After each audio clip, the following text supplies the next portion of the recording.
আল্লাহর নবী তো সেই কথাই বলেছেন, আমি যখন মেরাজের রজনীতে জান্নাত জাহান্নাম পরিদর্শন করলাম, জাহান্নামের ভিতরে দেখতে পেলাম অধিকাংশ হলো নারী। কারণটা কি ইয়া রাসূলুল্লাহ? এক বর্ণনায় দুই কারণ, আর এক বর্ণনায় এক কারণ।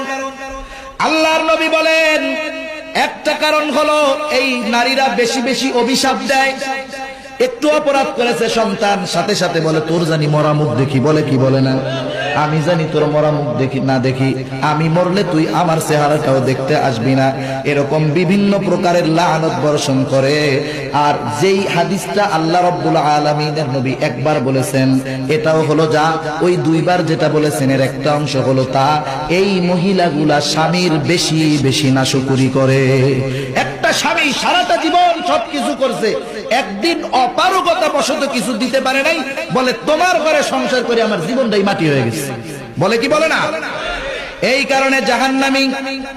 অথচ দেখুন আপনার স্বামী যে আছে, ও মা ও বোন, আপনার স্বামী এত ফেরাউনের চাইতে বেশি মনে হয় জালেম না, জুলুম করে নাই, যদি করে থাকে ভিন্ন কথা।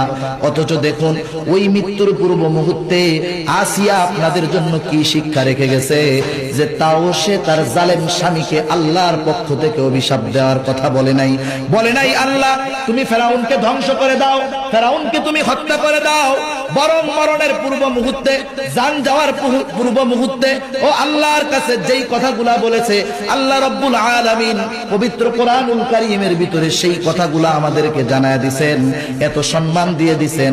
ফেরাউনের স্ত্রী আসিয়ার ঘটনাটা কোরআনে পড়লেই আমাদের সওয়াব হয়।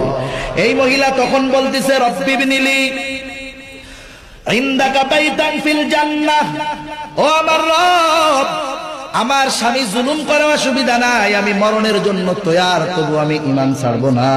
মরণের পূর্ব মুহূর্তে আল্লাহ আপনার কাছে আমার চাওয়া হলো আপনি আপনার নিকটে জান্নাতের ভিতরে আমার জন্য একটা ঘর বানায়া দেন।